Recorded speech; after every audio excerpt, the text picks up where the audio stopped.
네, 여러분 안녕하십니까? 2022 Yes, thank you very much and welcome to PyeongChang Peace Forum 2022. SDGs 두 번째 세션. This is the second UN SDG session. My name is Kim In-ae. I will be your mistress of ceremonies. This is the last session for today. 피곤할 법도 I'm sure many of you might be a little bit tired, 분들께 감사하다는 말씀 드리겠고요. but thank you so much for being with us. And also, I'd like to thank everyone who is joining us online. 풍성한 This is the last session, but 끝까지 함께 해주셨으면 I 좋겠습니다. would like to say that we have very fruitful discussions planned today, so I'd like to ask you to stay on until the end. This session is held under the title of Global Challenges and State of Peace. In this session, we will be able to hear 상황에 대해 about the state of peace internationally around the world, and also we'll try to tie that in with UN SDGs. 그럼 이번 세션의 자작 Now I'd like to introduce our moderator for today. 아시아 지속가능 발전 Our moderator is the coordinator for APSD, the Asia Civil Society Partnership for Sustainable Development. I'd like to hand over the microphone to Mr. Anselmo Lee. 감사합니다. 환영하십니다. Yes, thank you very much. I would like to welcome you all to PyeongChang. Welcome to PyeongChang Peace Forum edition number 4, especially session on global challenges and state of peace. My name is Anselmo Lee. I'm the moderator of today's session and also, as introduced, regional coordinator of APSD, Asia Civil Society Partnership for Sustainable Development. At the same time, I have another hat, co-representative of Christi, Korea. So welcome to the session once again. Let me introduce the session program. As you know, we have 3 or 4 speakers, 3 speakers in the screen. The one more will join soon. As we see the agenda, there are 2 types of agenda. First 2 speakers will address global state of peace today, 2022. And then last, number 3 and number 4, we will come down to Korean Peninsula, the regional issues, Korean Peninsula and Northeast Asia nuclear-free zone. So these 2 big topics. But we did not invite too many discussants because we want to go deeper. We want to have a more in-depth discussion with this top expert today, unlike other sessions where there are many panelists. So I believe we have enough time to go into details of your presentation and also interactive discussion among panelists and also, if possible, with some of the audience. All right? So let me introduce 4 speakers. First, Patricia GARCIA from IEP, Institute for Economics and Peace. Because this session is organized in partnership with the 2 organizations, there is IEP and PNND, Parliamentary Network for Nuclear Disarmament. Okay, Patricia, you introduce more about what you are doing before you speak. And Alyn, is the coordinator of PNND. And he was, I think, the regular participants of PyeongChang all the time from the beginning, 2 times in person, 2 times virtually. I hope we can meet next year or face-to-face so that we can go even deeper into the issues we are discussing. Alyn, where? Hello. Hello, Alyn. Where are you now? You are in Europe or New Zealand? Prague, Czech Republic. Prague. Hello, everybody. So it must be in the morning, right? Early in the morning. Good morning. Yes. And Patricia, you are in where? Sydney, right? Sydney, Australia. That's right, Sydney, Australia. Okay, That's two hours ahead of Korea, so it must be evening. And then now the Tadashi INUZUKA. Hello. Hi, how are you? Hello, hello. He has a very interesting project, 3+3. 3+3. You are based in which city in Japan? I'm based in Tokyo. Tokyo. Okay, so we have Sydney, Tokyo, Prague, Europe. If John joined, he's from, I think, Geneva or New York. So this is a truly global dialogue around the PyeongChang Peace Forum. Okay, without further ado, let me invite Patricia GARCIA to present very interesting, very recent, the new report about global peace. Patricia, you have about 15 minutes plus. Okay. Thank you very much, Anselmo, and I'd like to thank the hosts and organizers of the PyeongChang Peace Forum for inviting me to speak with you this evening. Good morning, good afternoon. My name is Patricia GARCIA. I'm the Partnerships Development Manager with Institute for Economics and Peace. I'd like to first acknowledge the traditional custodians on the land on which I'm meeting with all of you today, the land of the Kamaragal people of the Eora Nation. And I'd like to pay my respects to their elders past, present, and emerging. I'd like to start with just giving a brief overview of IEP's work on global issues.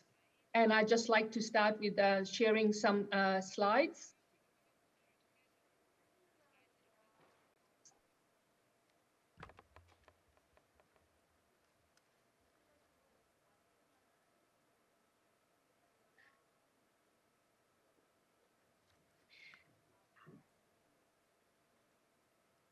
I hope you can all see the slides. Okay, not yet. So Sydney is very far from here. So it's now the crossing over the Pacific. 준비됐나요? Are we ready with the slides? Just like to start now. To Okay, say now it's that, okay. Now it's okay. The Institute for Economics and Peace is an independent, not-for-profit think tank dedicated to building a greater understanding of the key drivers of peace, as well as identifying the economic benefits that increased peacefulness can deliver. The aim of IEP is to shift the mindset of people to a focus on peace as a positive, tangible, and achievable measure of human well-being and development. We have international offices in New York, Mexico City, Brussels, The Hague, and our Harare in Zimbabwe. And also our headquarters is based in Sydney, Australia. A little bit more about IEP. Our research is used extensively by organizations such as the OECD, Commonwealth Secretariat, the World Bank, and the United Nations. Our work includes more than 1,000 is included in more than 1,000 university courses, and we have trained over the last 4 years 3,000 IEP ambassadors from 105 countries. We've had over 200,000 downloads of our IEP reports in the last 12 months.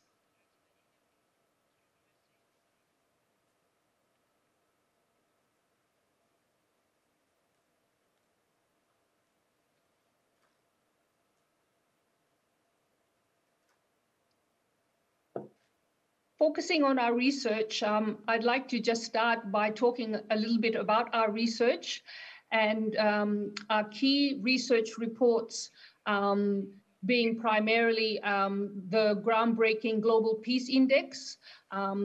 We also have produced the report called Positive Peace Report, and also in 2020, the inaugural Ecological Threat Register report.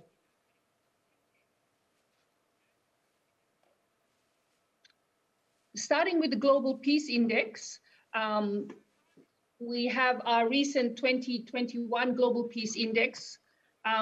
It's now in its 15th year, and the Global Peace Index ranks 163 countries by looking at the measuring the absence of violence or the fear of violence in 163 countries.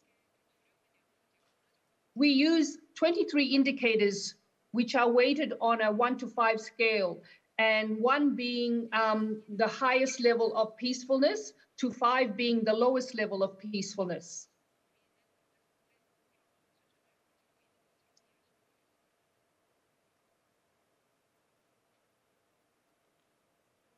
With these 23 indicators, we have grouped these 23 indicators under 3 domains. These domains are called domestic and international conflict. The second domain is safety and security, and the third domain is militarization. And as you can see here, we have got specific indicators which measure domestic international conflict, safety and security, and militarization.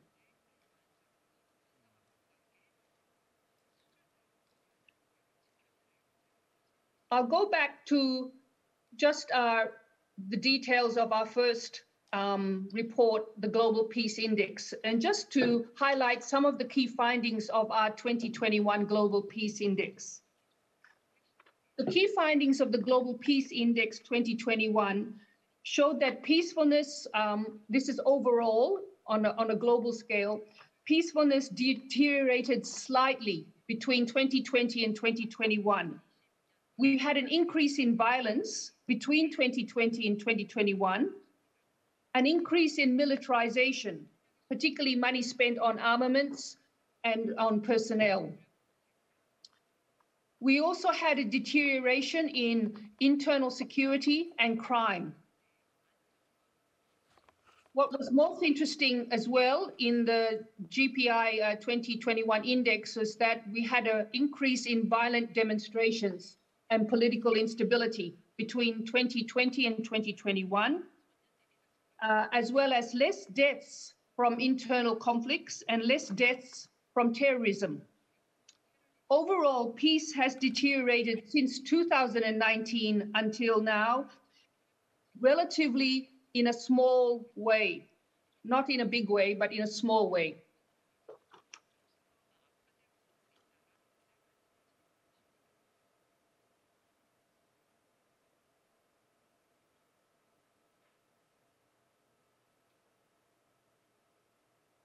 Coming back to our other important research report, the 2021 Ecological Threat Register, I'd also like to summarize some of the key findings of the Ecological Threat Register report.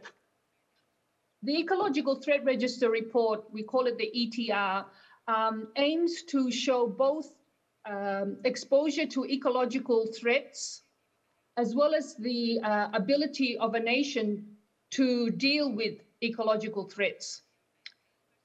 The metrics and measures that have been developed in the ETR provide new tools to assess peace, climate, ecological threats, and their associated opportunities and interventions. What we have in the ETR is we are able to analyze a country's risk from water scarcity, population growth, food insecurity, natural disasters, rising temperature, and increased sea level rise. With these threats, we've been able to show some of the key findings of the recent Ecological Threat Register report, which is the 2021 ETR report. And some of the key findings we found from this report was that the issue of high levels of ecological threats, together with hotspots of low level of positive peace, are very much a very increasing trend around the world. And this is a very dangerous situation where we're finding that we're almost having a sort of situation where you have countries and regions that have high levels of ecological threats, and we're talking about what we just mentioned, the 6 areas, the six risks, such as water scarcity, food insecurity, rapid population growth, natural disasters, sea level rise, and rising temperatures. All of these risks in countries where this is very high, you also have low levels of positive peace. And this, in many ways, will only create possibilities of leading the country to possible violence. And this is a situation that we have found in our latest report, particularly in the sub-Saharan region, focusing on particularly the region of the Sahel, where there's been a high level of water scarcity, food insecurity, and population growth, which has contributed to that region to have some of the highest level of ecological threats and risks, compounded by low level of positive peace. The Southern Africa region also has very similar high level of ecological risks, together with compounded with low level of positive peace. And the third region with very similar combination of high ecological threats together with low level of positive peace is the Central Asia region, in particular Afghanistan and Iran. What we're trying to show in this report is that this combination of high ecological risks with what we call the positive peace hotspots, or the low positive peace hotspots, can lead to crises such as large numbers of people to become displaced, leading to a crisis, a refugee crisis, displaced populations.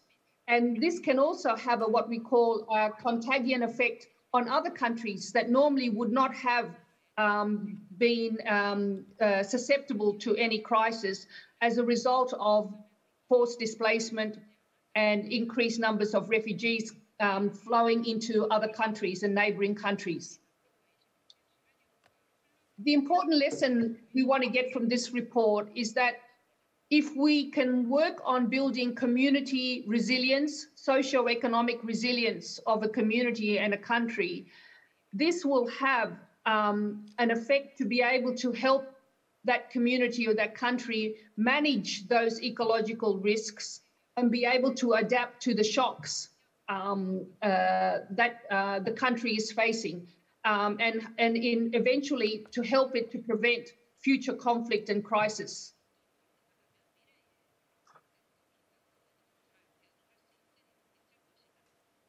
I'd now like to move on to the key, most recent research work that we have produced, which is the Positive Peace Report 2022.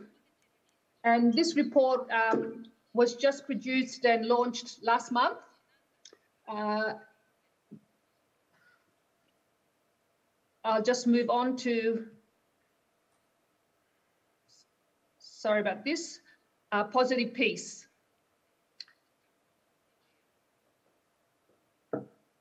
IEP defines positive peace as the attitudes, institutions, and structures that create and sustain peaceful societies. As you can see here, the way we define and represent peace is as a two-sided coin. Most people, they define peace as the absence of war, the absence of conflict, and absence of violence. IEP calls this negative peace. And this negative peace is what we mentioned earlier, is what is produced in our Global Peace Index. Positive peace is the attitudes, institutions, and structures that create and sustain peaceful societies. And with the positive peace, we look at the common characteristics that, that define the peacefulness of the most peaceful countries. In other words, we look at what are the factors, conditions that make a peaceful country peaceful.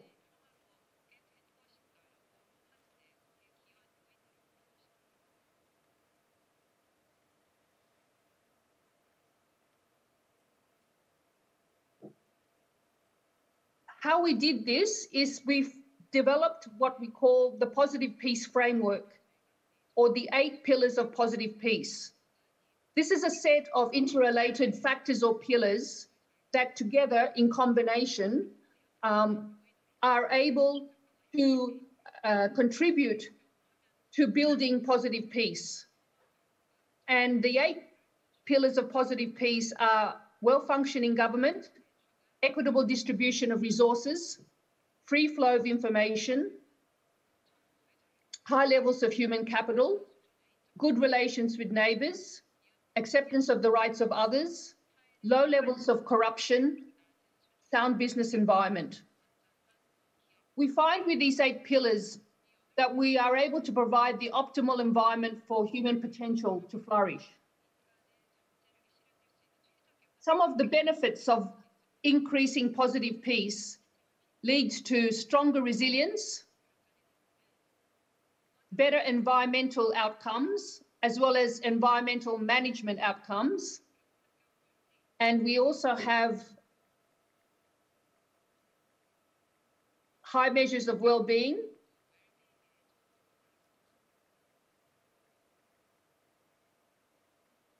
better performance on sustainable development goals. Oops, sorry here, go back. High per capita income, sorry.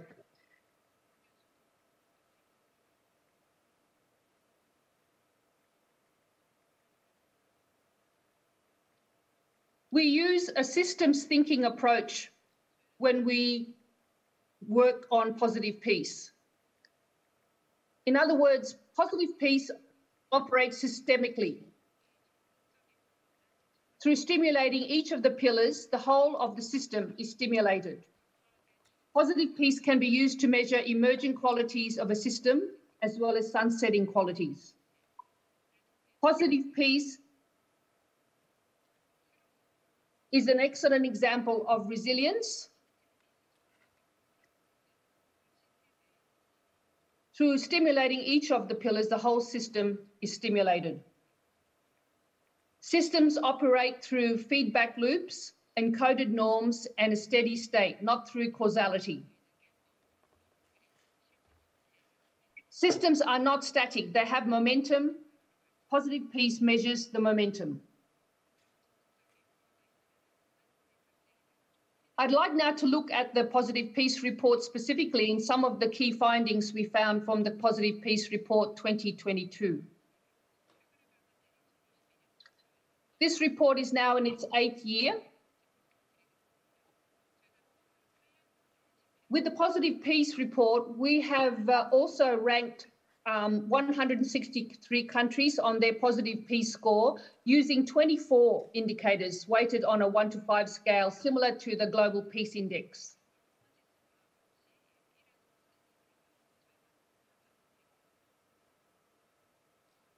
IEP compiles the research data of some 25,000 data sets, statistical data sets, indexes and surveys to produce the Positive Peace Report. This is a world map to just show you as a quick glance at the Positive Peace scores, rankings of each country. And as you can see here, the dark color shade of blue is the highest level, very high level of positive peace. And as the shade goes lighter, to the lighter blue, it goes down to low level of positive peace. So you might want to look there. And I just want to draw your attention. If you look at the country of South Korea and North Korea in particular, you can see there a very strong light blue shade for North Korea and a dark blue shade for South Korea.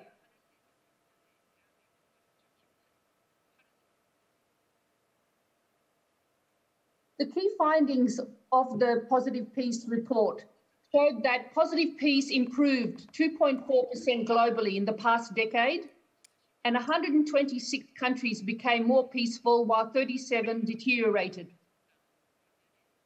The improvements in positive peace were primarily from the pillars free flow of information, good relations with neighbours, and equitable distribution of resources. Where we saw deteriorations in positive peace, these were mostly driven by changes in the attitudes domain and also significant deterioration in the low level of corruption pillar.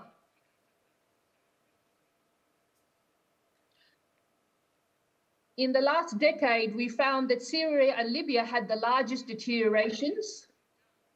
North America was the only region to deteriorate. Uzbekistan and Georgia had the largest improvements. Asia Pacific had the largest regional improvement, and Europe remains the most peaceful region, but deteriorated on 4 pillars.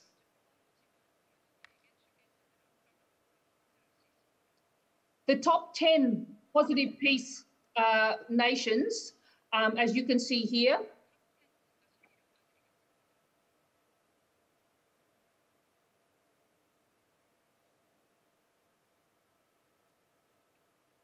and we have the bottom 10, in other words, the least positive peace countries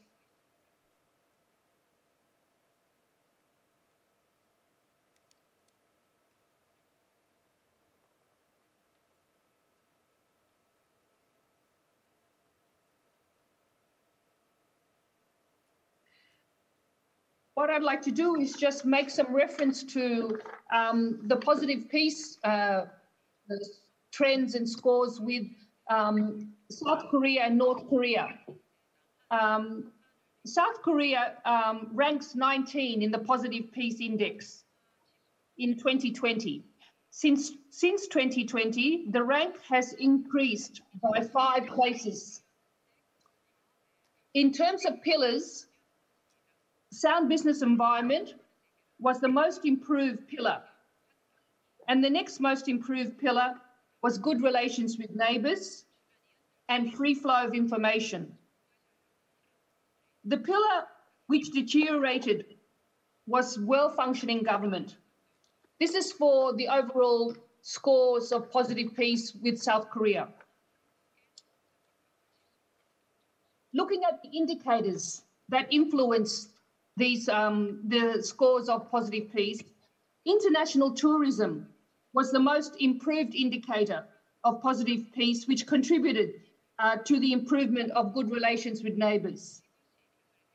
The next most improved indicator was GDP per capita and individuals using the internet. So these were some of the indicators that actually influenced an improvement in positive peace for South Korea on those pillars. Looking at North Korea ranks 149 in the Positive Peace Report in 2020, which is an improvement, again, by 3 ranks since 2009, when it ranked 152. With regards to the pillars of positive peace, 3 out of the 8 pillars deteriorated, and acceptance of the rights of others was the greatest improvement pillar for North Korea. This was followed by high level of human capital and sound business environment. Free flow of information was the pillar that deteriorated the most. And also this was followed by low levels of corruption and good relations with neighbors.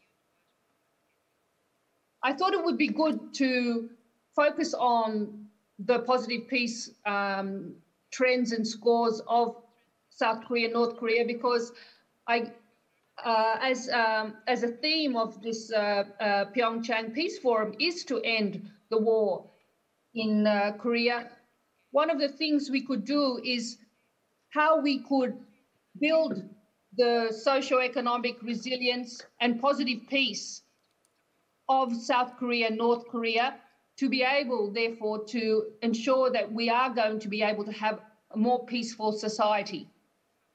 And this is one way we could help to end the war, by contributing to building and improving the positive peace in the 2 countries.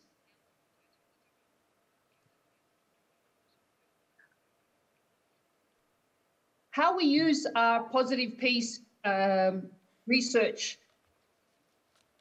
I'd like to just make a correlation between the Global Peace Index, Positive Peace Index measures, and also the Sustainable Development Goals, targets and indicators.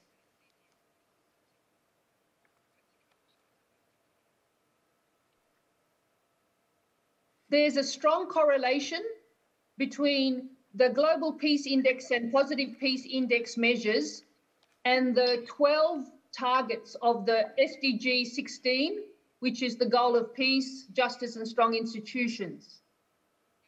What we found is that by improving the positive peace pillars, the 8 pillars of positive peace, we are able to also help to improve and progress the Sustainable Development Goal 16 in each country. So there's a strong correlation and alignment between the 8 pillars and also those 12 targets in SDG 16, as well as the 7 other related SDGs that are linked closely with SDG 16. We're talking about SDG 4, SDG 5, SDG 8, SDG 10, SDG 1, SDG 3. In other words, there are not only SDG 16, which has a strong correlation and alignment with the indicators and measures that we use in the Positive Peace Index and the Global Peace Index, but also the other goals within the SDG 17 agenda.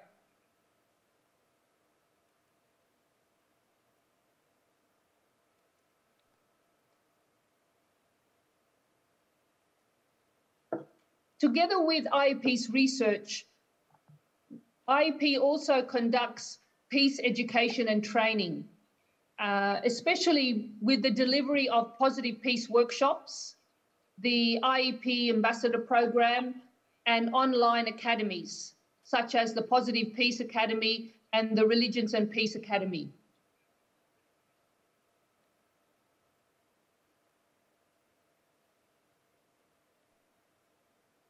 As you can see here, we've already conducted more than 17 workshops with our global partners in countries such as Uganda, Kenya, Colombia, Libya, Thailand, Mexico, Cambodia, Australia, and many more.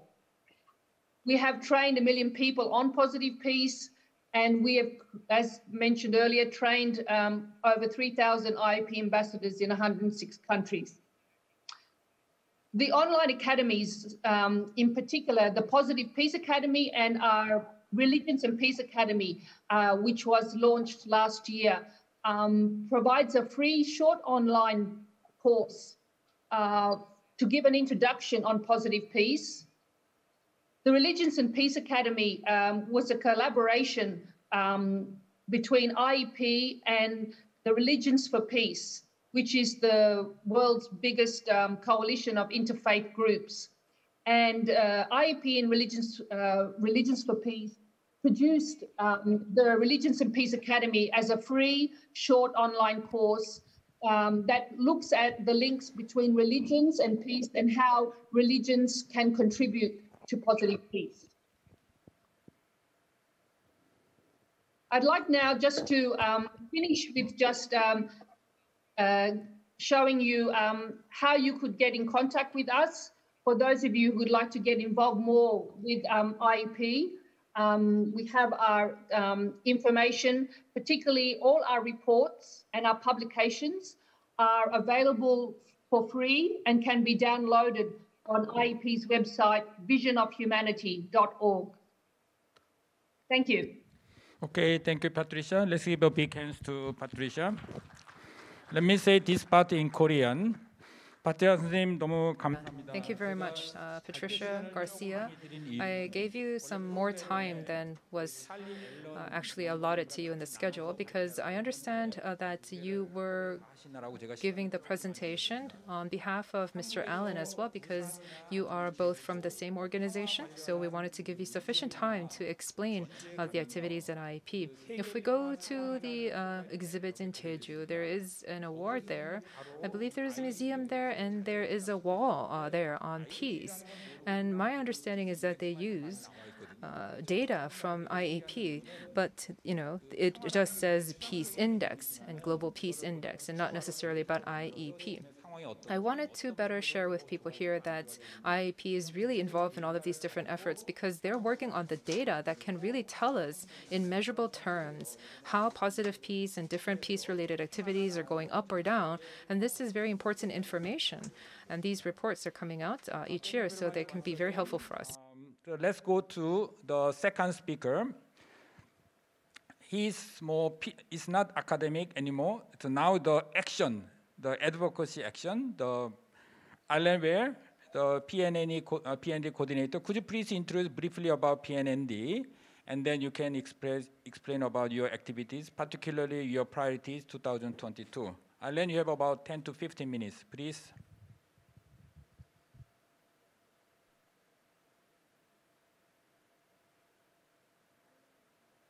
Alyn WARE, please.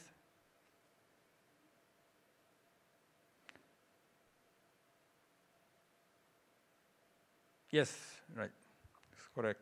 Hello, thank you very much. Just checking, is the screen share working?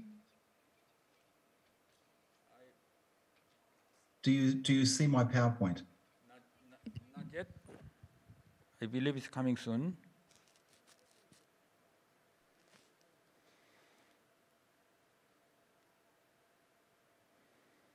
We just have a technical problem. Let me, Do you see the PowerPoints? not yet. Are you uploading yourself or was the secretariat? No, I shared it from here. Okay.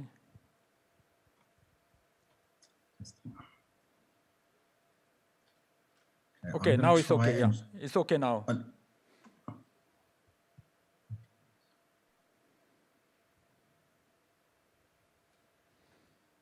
Okay, thank you. So thank you very much, Anselmo. And first, let me thank the PyeongChang Peace Foundation and the organizers of this event for an incredible forum to follow up on the Olympic Peace Initiative 2018 and to take forward sports diplomacy for peace and disarmament. I'm not going to be talking about sports diplomacy, although I give my full support and am very engaged in support and in that process.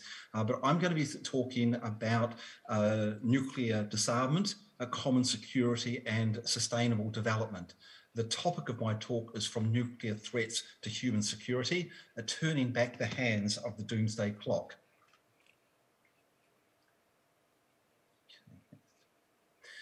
So in January the 22nd this year, the Bulletin of Atomic Scientists reset the doomsday clock, which indicates how close humanity is to an existential catastrophe, and they reset it at 100 seconds to midnight. What this was indicating that there are a combination of threats that are basically existential to humanity and to human survival. One is the increasing conflicts between nuclear powers and the risk of nuclear war and the ongoing nuclear arms race. Another is the climate crisis, and a couple of others were the insufficient global cooperation on the COVID pandemic. In addition, the erosion of scientific evidence-based policymaking and disinformation campaigns, and the rise of disruptive technologies. These are technologies which can disrupt our public health systems and other systems, including internet, cybersecurity, etc. These are a combination of conflicts and issues that are very serious for humanity. I'm going to address primarily the nuclear threat and the rising and the issues to do with the nuclear threat, including one of the environments where this threat is now playing out, and this is over the Ukraine conflict. And I'm in Europe, and we're very nervous about how things are developing. As you may have known, Russia yesterday announced that they're recognizing independent republics in the East Ukraine, sending in Russian forces. And just a few days before that, while European leaders and North American leaders were meeting in Munich for the Munich Security Conference in order to discuss these issues, President Putin was in a control room with the Belarus President Lukashenko, personally overseeing a test flight of a nuclear-capable hypersonic missile. And this was purposely publicized through the media as a signal, as an indication by Russia that the nuclear issue is very much part of this growing conflict, this escalating conflict in Europe, which is not just about Ukraine. It's about power politics between Russia and what they believe are their sphere of influence, and the US and NATO. So this is one of the areas where the nuclear risks are very high and possibly even increasing. There are other ones as well, including in the Northeast Asia region and also the India-Pakistan environment. So I'm going to talk about some key objectives with regards to the threat of nuclear weapons. The first is how to reduce the risks of nuclear war, prevent nuclear war. The second is how to shift governments to end the reliance on nuclear weapons in their security policies so we can move to abolish them. Tied up with that is a move not just away from nuclear weapons, but away from a focus on military security towards a higher or stronger focus on common security and human security. Just very briefly, common security is where, in order to enable your security, you're concerned not just about your own interests, but also the security interests of your adversary, understanding that if you try and increase your security by threatening adversaries, by making their security less, then it's unsustainable. A sustainable security is one in which conflicts are resolved, where there is the use of cooperation and conflict resolution mechanisms in international law, as opposed to military threats. And human security brings in the wider sustainable development goals, and it highlights that security is not just about protecting nation states, but it's actually about ensuring that the needs of humans are met. And then the final point here, which is also linked to the previous one, is shifting nuclear weapons budgets to support human security issues like climate protection, public health, and sustainable development. So the first area I mentioned is nuclear risk reduction, preventing nuclear war. And what are some of the elements that the nuclear abolition campaigners, the movement, that peace organizations and like-minded countries are trying to encourage to take place globally? The first key one is using diplomacy and common security in the conflicts involving the nuclear armed states. And here, as I've mentioned, there are different conflicts. The Ukraine is one which is very close to us here in Europe. The North Korea issue of nuclear weapons, and the disputes in the China Sea between China and Japan and others, of course, of great concern to those in the East Asian region. The India-Pakistan conflict is another. And all of those trying to encourage diplomatic approaches using common security mechanisms like the United Nations, mediation service, negotiation, use of the International Court of Justice, use of the Permanent Court of Arbitration. These are some of the tools, use of the OSCE, Organization for Security and Cooperation in Europe. These are common security mechanisms and tools. The second one is upholding the norms or a taboo against nuclear weapons use. So far, nuclear weapons have not been detonated, used in an armed conflict since World War II. And part of the reason is because civil society and like-minded governments have been campaigning against the use of nuclear weapons and have been raising it over the decades since the use of nuclear weapons in Hiroshima and Nagasaki, and have actually been successful in at least pushing the nuclear armed states to recognize that a nuclear war cannot be won and must never be fought. They recognize this, but they continue with policies to threaten the use of nuclear weapons. So we need to push them to follow up on that recognition with changing the policies. And part of that, how to do that, is to implement international law, which is already prohibiting the threat or use of nuclear weapons, and moving the nuclear armed and allied states to adopt nuclear risk reduction and disarmament policies like no first use. So I'll talk about a couple of those, nuclear weapons in the law, and then a bit about the no first use. So there is considerable law prohibiting the threat or use of nuclear weapons and requiring the elimination of nuclear weapons. So, for example, in 1996, the International Court of Justice, in its advisory opinion on the illegality of the threat or use of nuclear weapons, applied existing international law, which is binding on all states. This includes the laws of warfare, international humanitarian law, and the laws of peace and security. They applied this to nuclear weapons, and they affirmed that under this law, the threat or use of nuclear weapons is generally illegal, and there is an obligation to achieve complete nuclear disarmament. This was followed up in 2018 by the UN Human Rights Committee applying international human rights law. They came up with a similar conclusion, but using a different body of law. They used pretty much the right to life, which is in the International Covenant on Civil and Political Rights, and said that in order to adhere to that right, the threat or use of nuclear weapons is incompatible with that, and that states parties to the International Convention, which is virtually every country in the world, must refrain from producing nuclear weapons and destroy existing stockpiles. Implementing the law, of course, is a different question because it's not self-implementing. And this is where we as civil society, in cooperation with like-minded states, can elevate this law and challenge the nuclear-armed and allied states. One way of doing that is through the UN human rights bodies.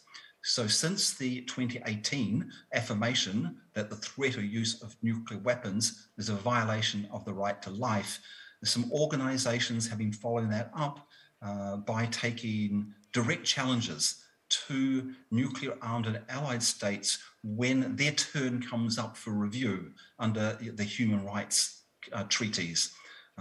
And so we've already taken, for example, actions on the US, Russia, North Korea, Canada, France, Denmark, and we're now looking at following up because it's now coming around the time for review of India, the United Kingdom, Netherlands, and we'll be doing some more.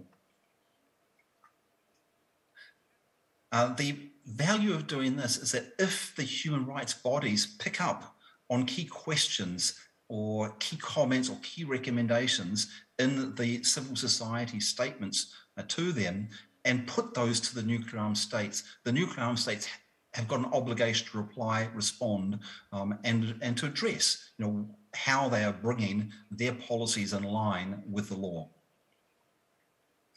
Now, if you're interested in this idea of how to take this issue into the human rights bodies and challenge the various governments and what the timelines are, then we have an event next Monday on nuclear weapons and human rights, where we'll have a mix of legal experts and also young activists, including some from countries that have been impacted by nuclear testing, to talk about those issues and how we're taking those cases and how people can be involved.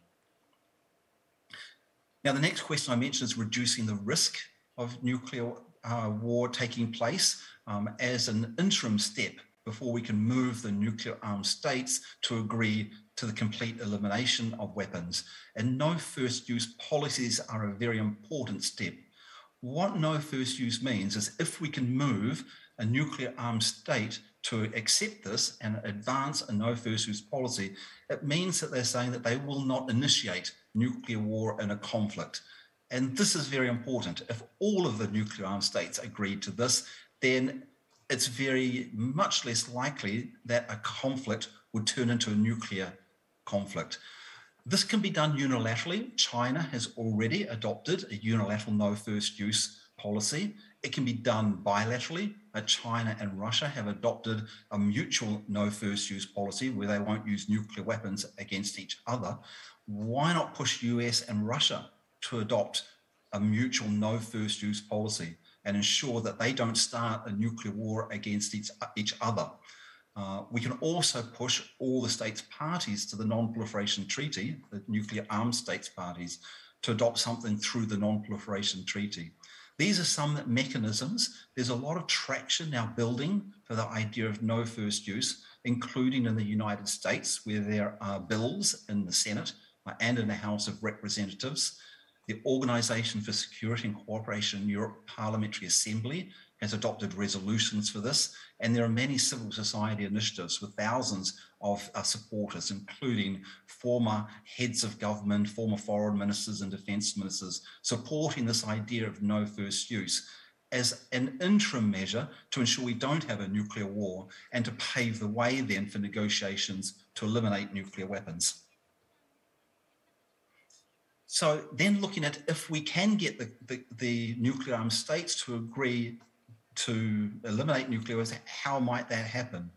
Well, there are a number of initiatives. One of them is by the non-nuclear states who came together in the United Nations and drafted a treaty on the prohibition of nuclear weapons. About 59 non-nuclear states have ratified that. I think over 80 have signed it. So this is a good step, putting forward the ambition of a nuclear weapons-free world. But the problem with this one at the moment is that all of the nuclear-armed states and all of the allied states have said they either oppose it or definitely won't join it. And so it's not applicable to them because treaties are only applicable to those states that are parties to them. So in order to get the nuclear-armed states, we need to move them on a framework or agreement to eliminate nuclear weapons. So I come to the next one, which is where there has been some interest and support from nuclear armed and allied states. That's a nuclear weapons convention or a framework of agreements that would include all of the nuclear armed and allied states, or at least most of them. The states parties to the Non-proliferation Treaty, which includes 5 nuclear armed states and all of the nuclear allied states. The nuclear allied states include Japan, South Korea, NATO countries, and Australia. They agreed in 2010 that there is an obligation for the states parties to build the framework for a nuclear weapons-free world, noting the proposal of a nuclear weapons convention or framework of agreements. So there's a start there. And there's UN resolutions, which many of them vote for, also supporting.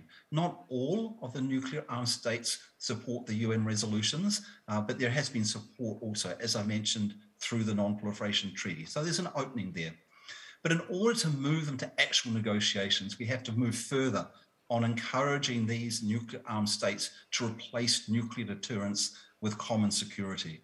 Because if they continue to rely and place a high level of reliance on nuclear deterrence, they will not participate in a negotiation in good faith.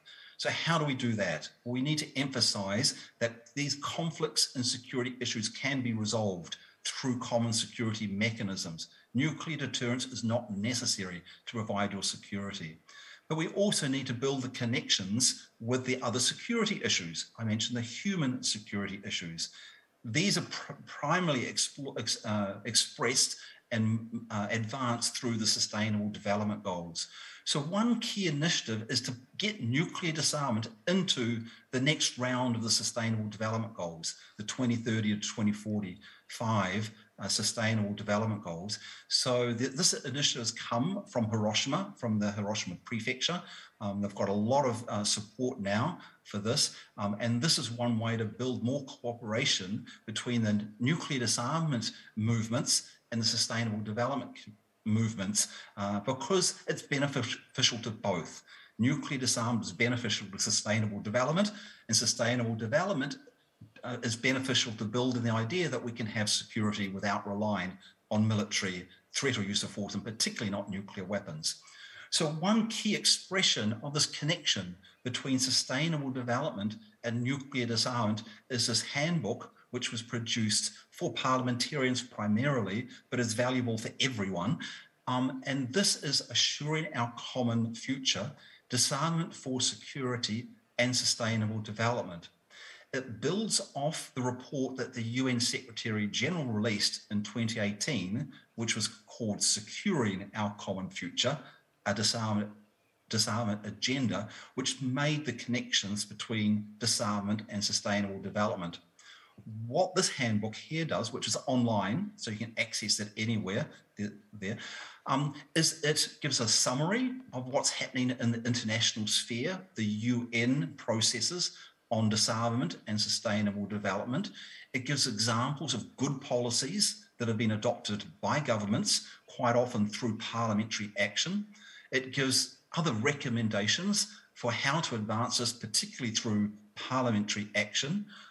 And then the organisations which put forward this handbook, which is the Interparliamentary Union, that's 178 parliaments around the world, plus my organisation, Parliamentarians for Nuclear Non-proliferation and Disarmament, a couple of other parliamentary organisations, and World Future Council have been running a whole series of webinars on how to take forward different aspects of it.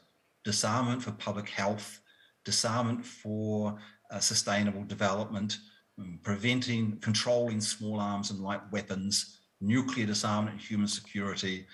And so if you're interested, then please feel free to join some of those series of webinars.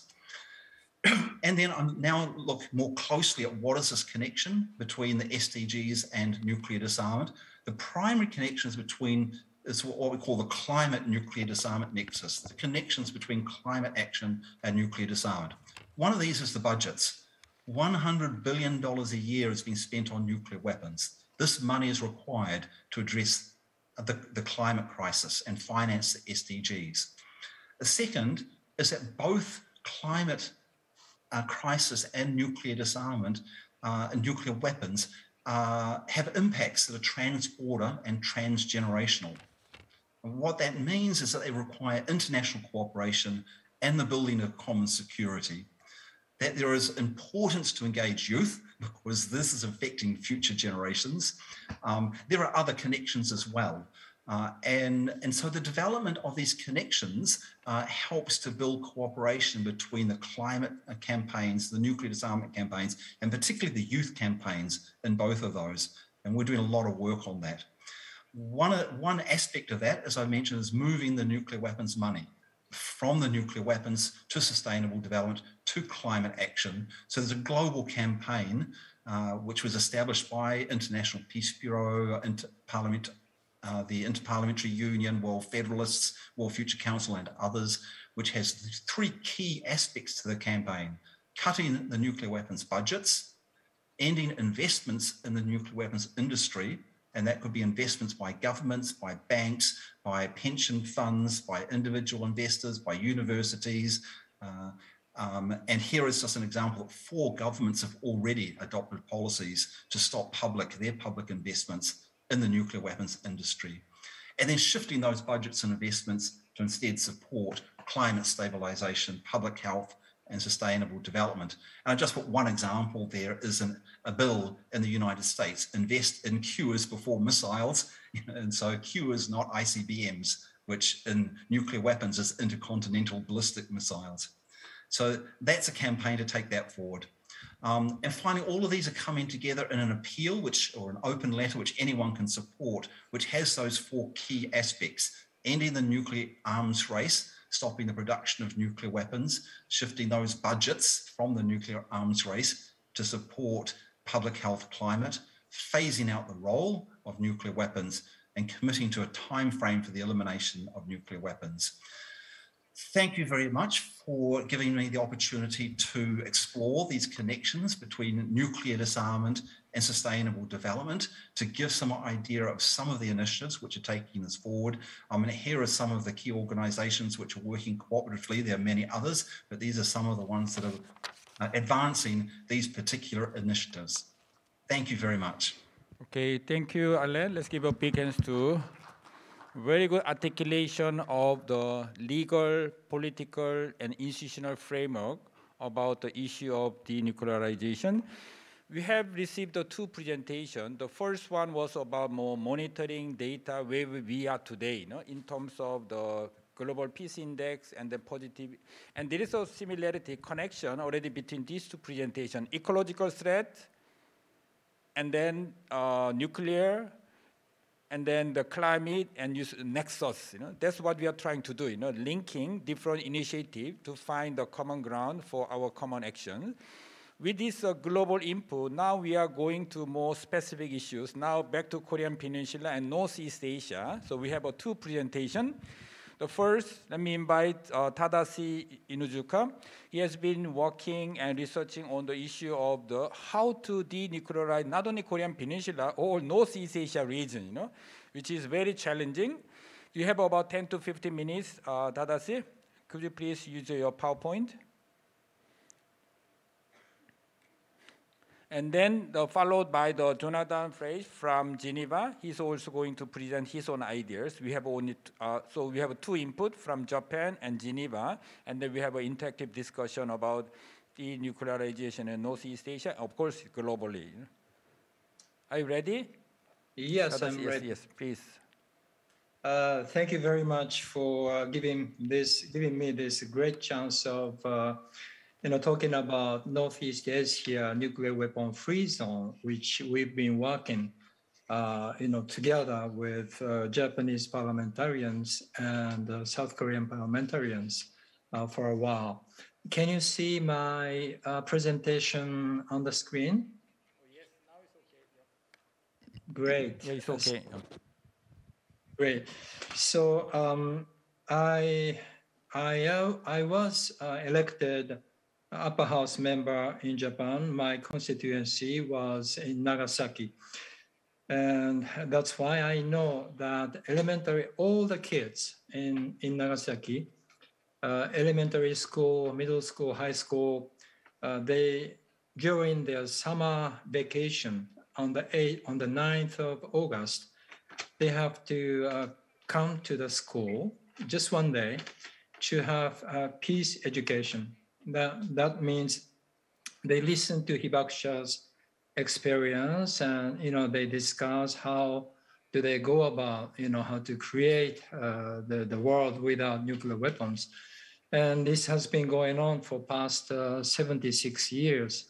And that's why I think this is one of the reasons why when we take a poll in Japanese population, 70% of the population is with the treaty of prohibition of the nuclear weapons, 70%, which is quite high.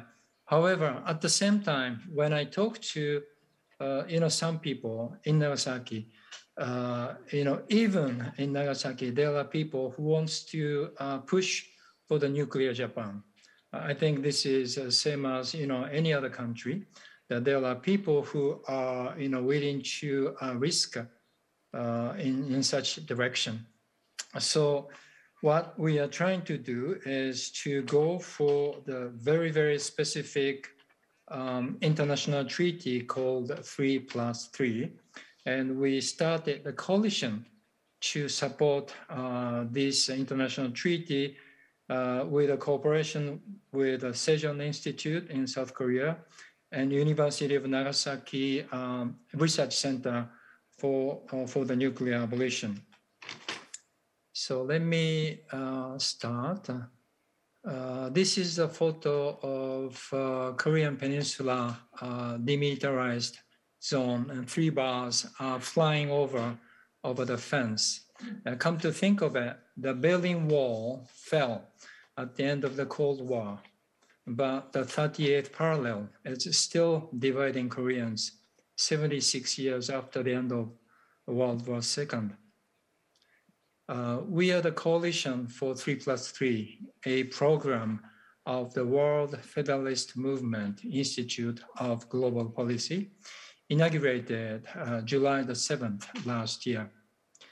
Our aim is to forge political will to establish a Northeast Asia nuclear weapon-free zone with a 3+3 comprehensive approach. Now, the proposed treaty is called 3+3 because a nuclear weapon-free zone consists of ROK, South Korea, DPRK, North Korea, and Japan, with related nuclear weapon states such as US, China, and Russia to guarantee not to attack or threaten the area by nuclear weapons. Nuclear weapon-free zone is based on the definition set forth by the UN General Assembly in 1975, and now 115 nations, 38% of the world population, most of the Southern Hemisphere protected by such international law.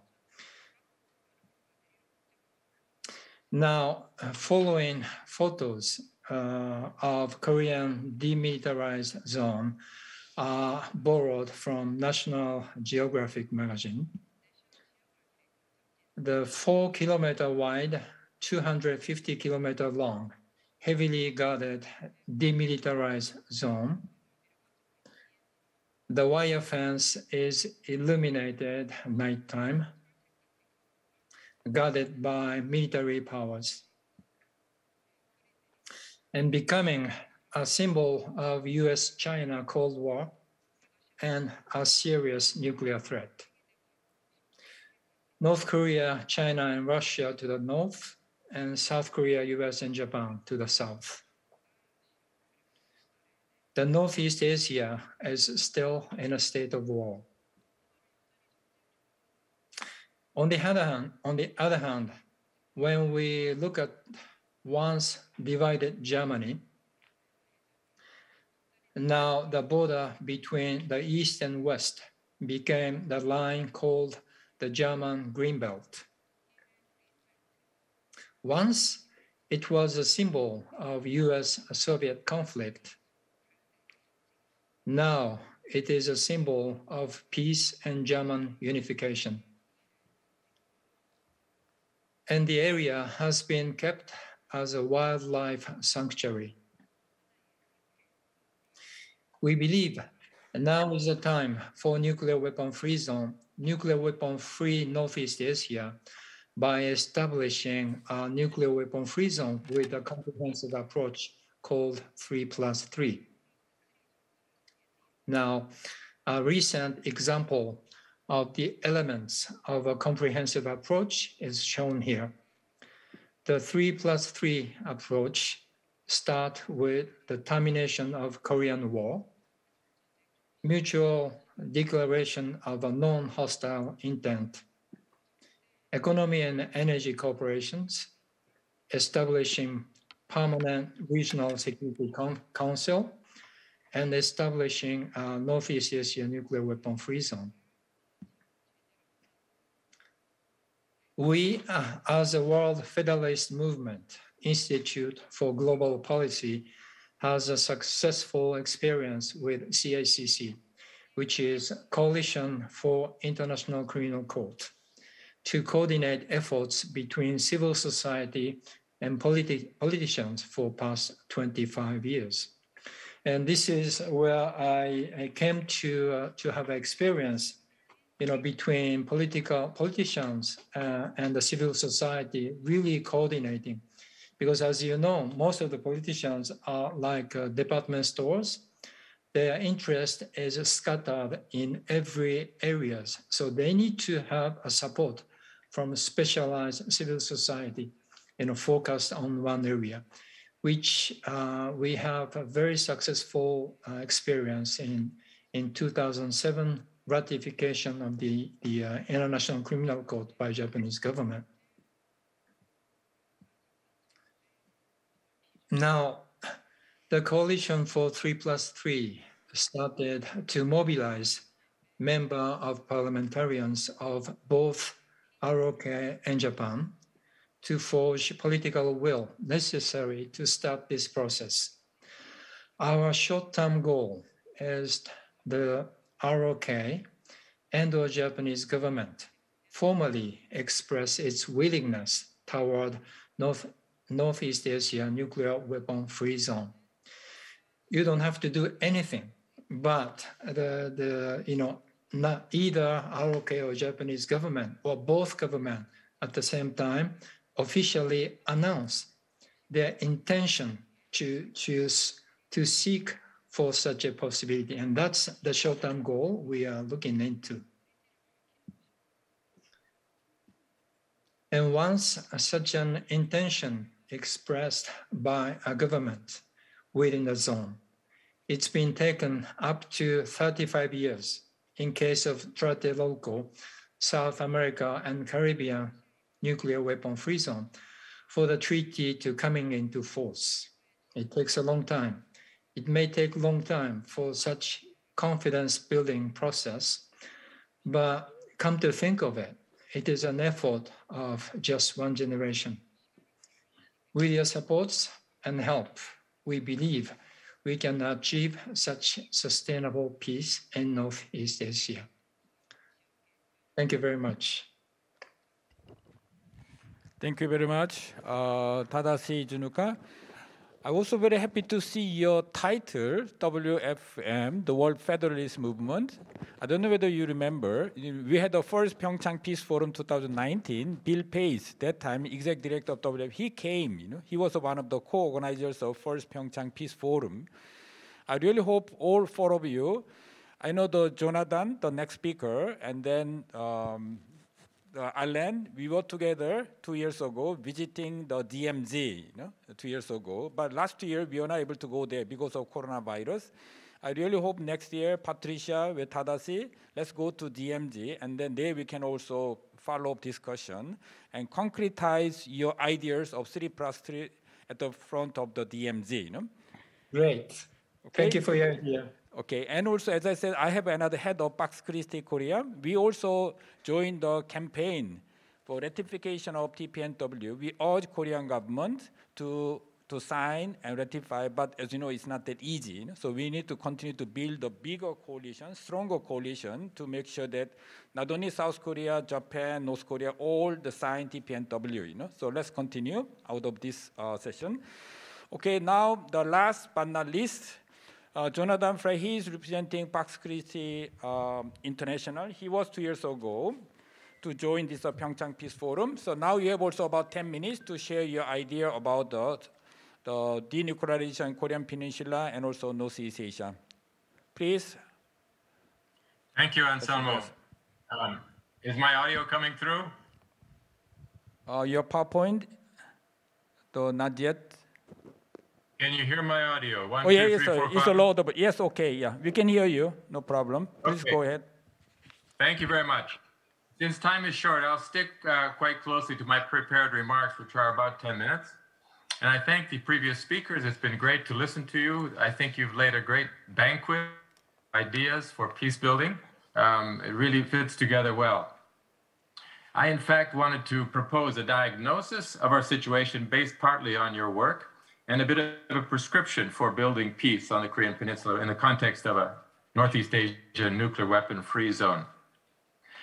I used the Global Peace Index as the shortest way to get into the topic, and I saw that ROK was 57 out of 163 countries, if you just use that index last year, and that DPRK was 151st out of 163 countries. That puts it back, unfortunately, to say, with Libya and Somalia and Iraq, places like that. Very sad. Troubling indicators.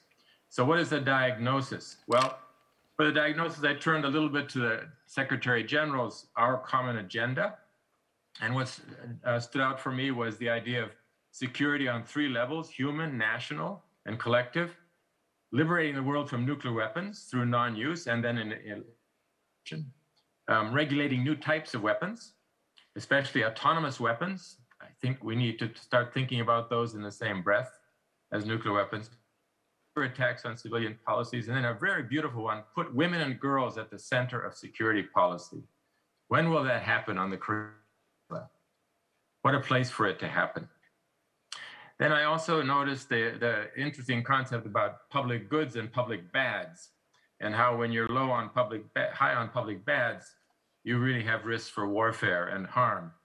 And that brought to me the situation, which isn't too far away from where the Peace Forum is meeting, what we saw when we went across the DMZ. And I think especially of the bizarre combination in DPRK between an increasing reliance on nuclear weapons and the endemic insecurity of food and agriculture in that country. What a worst case scenario we could think. Could Northeast Asia as a region respond just to that dilemma of negative North Korea? It sounds like a wish or a dream, but at this PyeongChang Peace Forum, I noticed quite a few inter-Korean initiatives: railways, tourism, sports. This would be the next slide, by the way. Sports and the Green Détente, which we saw nice pictures of in the German case, and where peace on the Korean Peninsula boosts global peace initiatives. And global peace initiatives foster Korean peace, a kind of virtuous cycle. Next slide, please. I'd like to apply these considerations to our task at this session by offering a diagnosis and a prescription for the Korean Peninsula and Northeast Asia, as I said. The first diagnosis point is the virus. Let's think in terms of the pandemic. The virus of nuclear weapons is endemic in Northeast Asia. Maybe it's the oldest in the world. Certain American generals wanted to, of course, nukes were used there in war, in World War I. Certain Americans wanted to use nuclear weapons again in the Korean War. Northeast Asia has an acute case of nuclear apartheid disease. It has all the symptoms of a pandemic. 3 chronic lifelong carriers of this disease, the USA, Russia, and China. Their refusal to take the anti-nuclear vaccine tempts other countries to get nuclear weapons too. 2 nuclear-dependent countries in Northeast Asia, Japan and Republic of Korea. They don't have nukes, but continue to rely on them as if nuclear weapons provide genuine security. And 3, one country that's now infected with the nuclear virus, refusing to be tested or vaccinated or even to wear a mask. Second point in the diagnosis, Northeast Asia is a case study of the inherent incapacity of the NPT to generate nuclear disarmament. As long as you and your adversaries have nuclear weapons, no one is willing to give them up. You can always blame the nuclear disease on your adversaries. Northeast Asian parties blaming their nuclear disease on their adversaries. USA, China, Russia, and DPRK. The NPT does not stop proliferation. One Northeast Asia state dropped out of the treaty to get nuclear weapons. It was well aware that 3 other states in other parts of the world had stayed out of the treaty in order to get nuclear weapons, and that would work for it too. The 5 nuclear weapon states in the NPT have ended up not being able to use their nuclear weapons for anything but mutually assured destruction. The 4 nuclear weapon states outside the NPT have infected their rivals with a desire to have nuclear weapons too. India's rival, Pakistan, succeeded. Israel's rivals, I should say, plural. They get hit with bombs, sabotage, and cyber attacks. Northeast Asia risks suffering some of these similar symptoms and has in the past. So turning to the next slide. The nuclear weapons, the prescription for the region. Northeast Asia needs a regional quarantine against nuclear disease. It needs the protection of a nuclear weapon-free zone. The last speaker reminded us that such a zone is long overdue. All the ingredients are present for successful treatment. As we've heard today, the treatment is 3+3. Japan, ROK, and DPRK become virus-free, no more nuclear weapons. In return, US, Russia, and China signed treaties to never use nuclear weapons against them. 3, the 3+3 nuclear prescription includes ending the Korean War, stopping sanctions, starting cooperation on energy and economy. I really appreciated, Mr. INUZUKA, your comprehensive approach to that. The remedy also requires group therapy, cross-cutting treatment for healings, and is monitored by World Federalist Movement doctors. We hope that will be true someday. The region, urgent need for therapy like this. In its current nuclear-induced deadlock, it's vulnerable to dangerous new threats too, like hypersonic missiles. Alyn showed us a picture of what Putin was doing the other day with Lukashenko, and lethal autonomous weapons. In fact, and here I want to say something troubling, a little bit critical of the wonderful host of the Peace Prize Forum. At the UN in Geneva, in the process that dealing with lethal autonomous weapons, we're seeing the same pattern as we've seen with nuclear weapons. And unfortunately, this includes that representatives of the ROK appear to sides with their nuclear allies against the global majority that is rejecting lethal autonomous weapons the way it's rejected nuclear weapons. I think this is quite troubling. We need to pay attention to that as civil society. ROK seems to be joining the US, Russia, India, and Israel in a growing majority in favor of stopping killer robots. It's the same majority becoming powerless or becoming marginalized by inaction by a minority. And where does ROK stand in that equation? It's the same dynamic we have in this tacit support for nuclear weapons. Next slide, please. Second slide.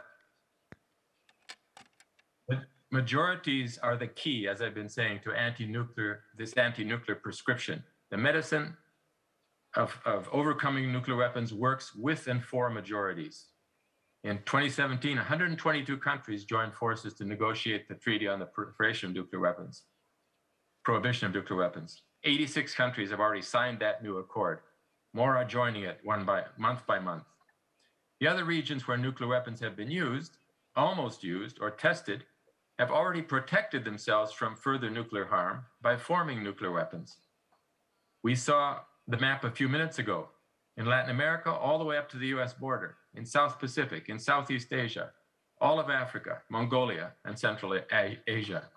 115 countries, as we've heard, all in the Southern Hemisphere with some in the adjacent North, have united for this group protection against the virus of nuclear weapons. forming a nuclear weapon-free zone in Northeast Asia is a critical step towards a nuclear weapon-free world. And the last slide. This prescription against nuclear weapons requires majority commitment and action.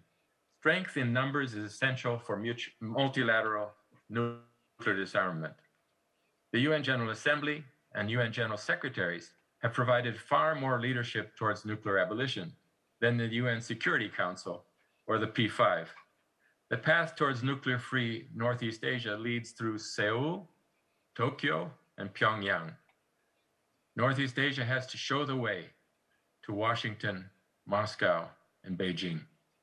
In this context, it was good to see also in the materials for this peace forum, the Korea peace appeal from my Pax Christi colleague, Anselmo.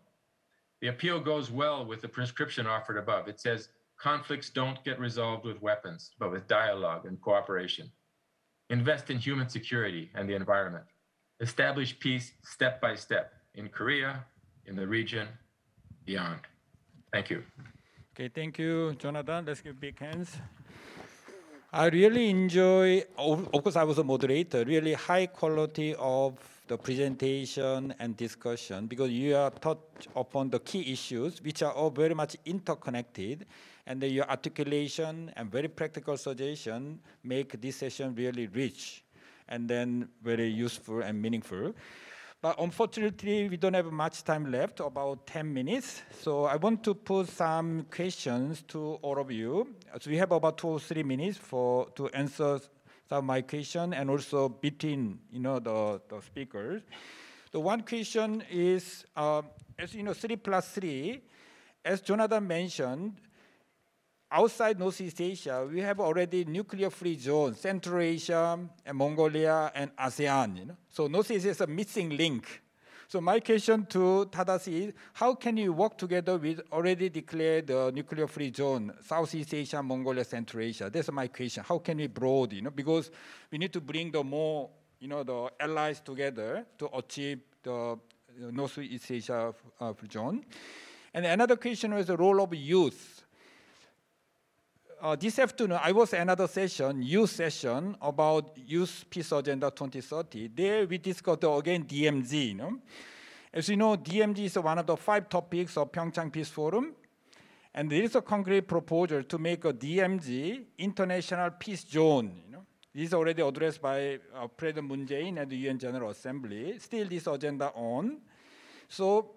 But as you know, DMZ, demilitarized zone, in fact, is the most militarized zone in the world. So our idea is how can youth play more proactive role to make this DMZ the dream place for MG generation. DMG, dream place of MG generation. So there are several sessions yesterday, today, compared to last year. The more sessions of youth actively participating in the PyeongChang Peace Forum.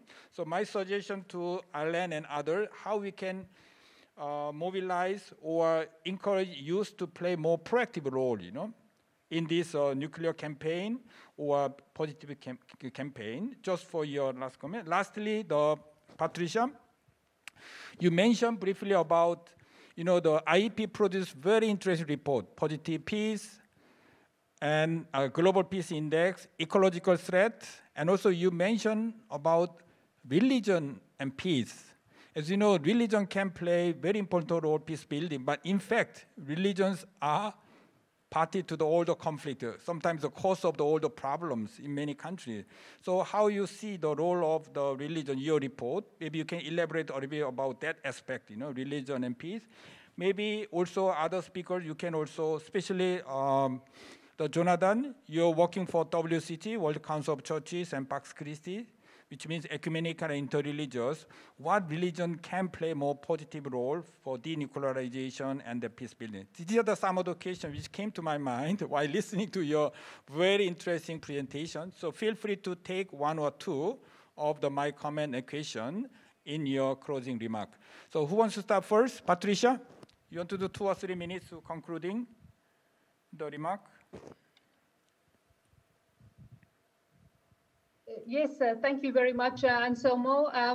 Just in terms of your points about the recent Religions and Peace Academy, it is still very much a evolving online course, which we are still continuing to develop more material, and particularly focusing on collecting the relevant data together with Religions for Peace. And our report is still yet to be put together and compiled. So I'd like to say just at this stage that we did this very short online course to look at the relationships of how religions can, and the nature of how they are able to contribute, in particular, to building positive peace and improving positive peace.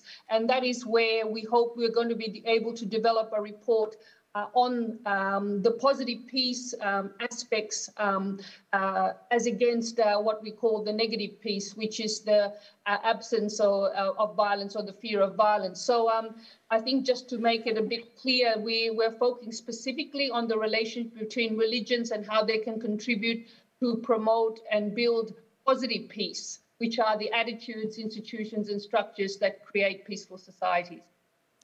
Okay, thank you. I hope when your report is available, we can have another session about religion and peace next PyeongChang Peace Forum. Let's do it, okay? Okay, what about Alyn? Let's go to Prague. Yeah, thank you very much, Anselmo. I'll comment on two things. The cooperation between nuclear weapon-free zones, and I guess Tadashi and INUZUKA will follow up on that, and engaging of youth. On the nuclear weapon-free zones, there's definitely values to building from the experience of previous nuclear weapon-free zones. All of them had difficult issues that they had to resolve. In all of them, there were different aspects of nuclear weapons activities taking place, whether it's fledgling nuclear weapons programs like Brazil, Argentina, and Latin America, or the relationship between Cuba and the Soviet Union when that was being negotiated, the nuclear testing in the Pacific, the transit of nuclear weapons through the Southeast Asia nuclear weapon-free zone. They all had difficulties.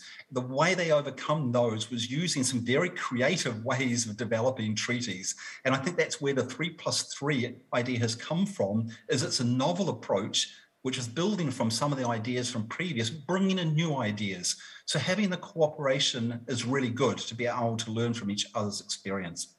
Now, on the youth issue, this is a really good question. We've seen in the climate movement that youth have been very, very active, and their voices have actually been listened to and have been influential. So we've been learning from that, and we've been building a lot of engagement between the young climate activists and bringing them into the nuclear disarmament movement. So for example, for the UN high-level meeting on the elimination of nuclear weapons, which happens once a year, and there's presidents, prime ministers, foreign ministers, ambassadors speaking, they have 2 slots for civil society.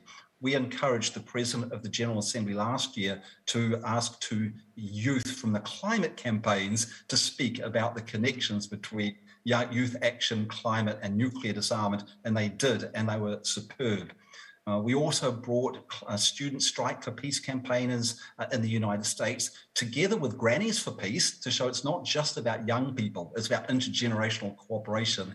And they were doing Count the Nuclear Weapons money together outside the United Nations, taking the money from the nuclear weapons and putting it into climate action. And there are a lot of other events and initiatives which are bringing the climate change youth and nuclear abolition youth together. And Youth Fusion is the youth-led network that's doing most of that work. And if the screen share is working, I'll just put their website up there. If it's not, it's youthfusion.org. So people can go online and see a lot of the other activities that are happening to build cooperation between climate change youth campaigners and nuclear abolition youth campaigners. Thank you. Okay, thank you. Tadashi, INUZUKA, please. Yes, thank you, Anselmo. Talking about, mentioning Bill Pace. Yeah.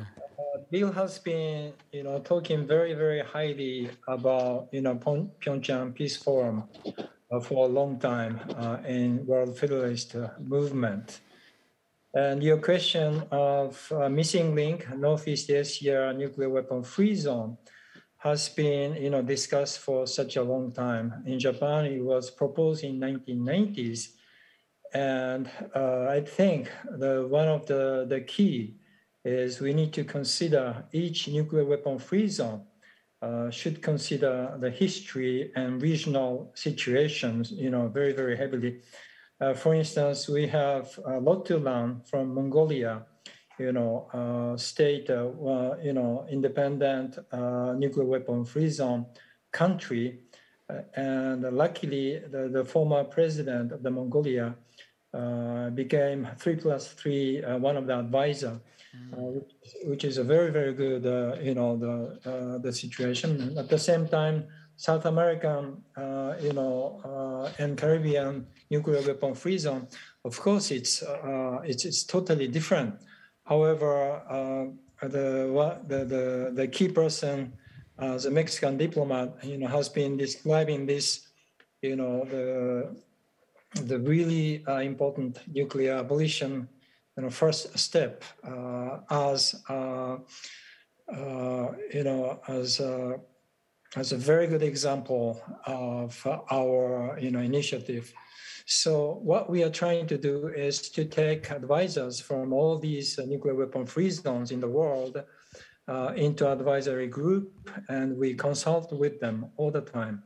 And one of the main things we are focusing on is that forging the political will. In that sense, we are trying to communicate with the committed parliamentarians in Japan and South Korea.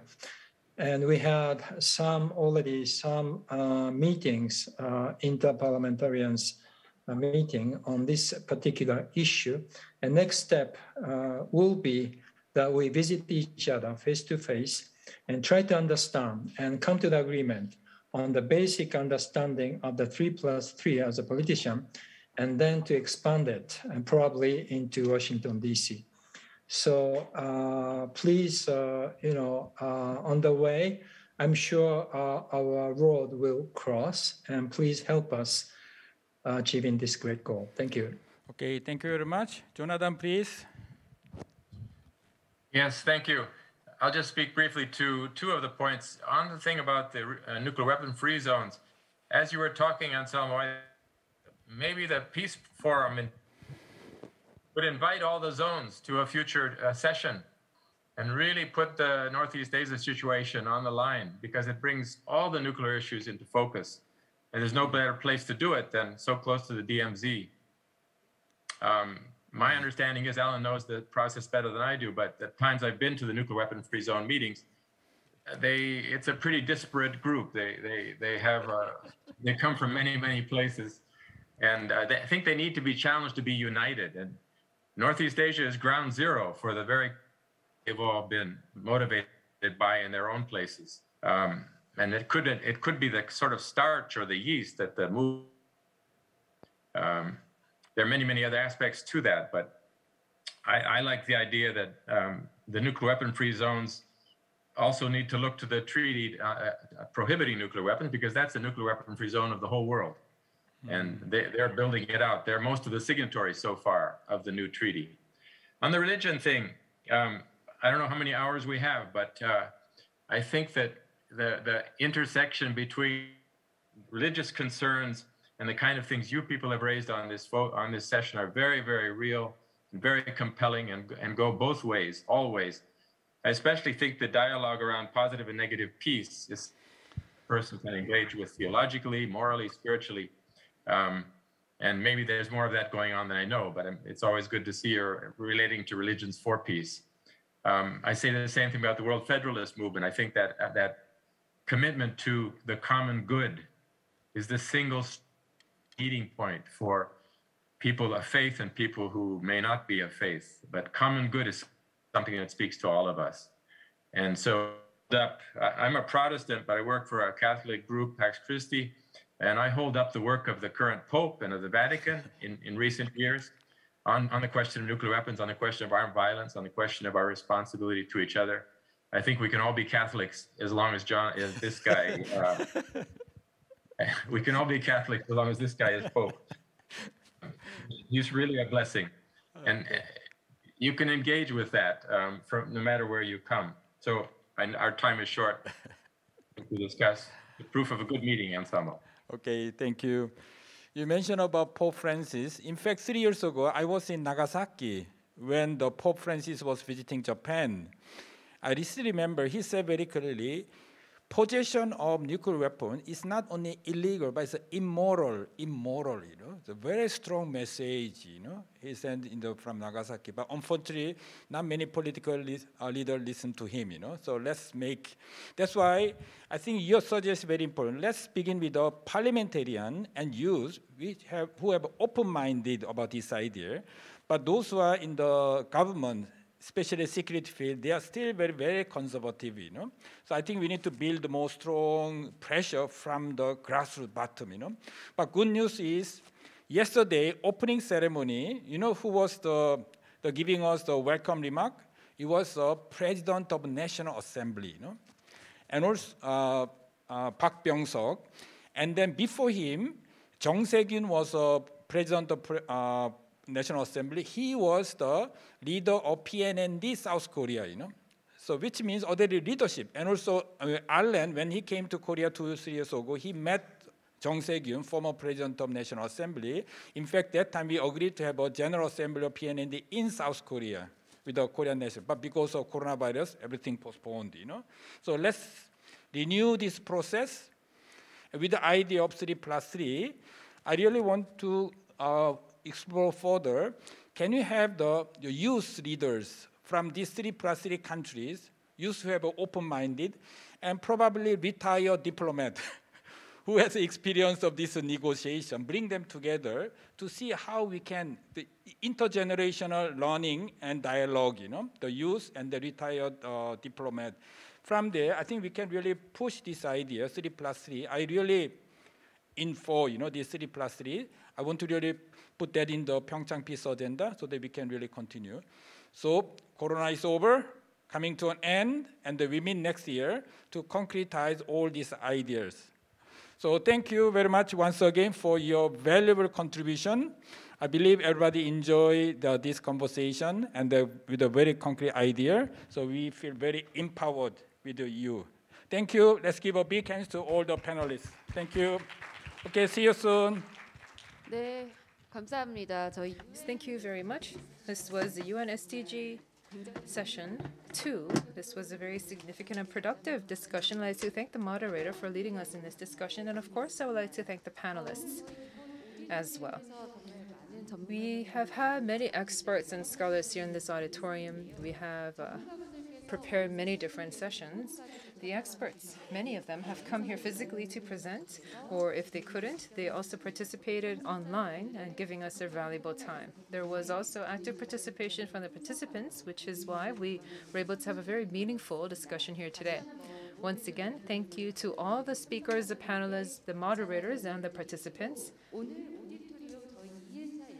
This is the last of the second-day program here at the auditorium.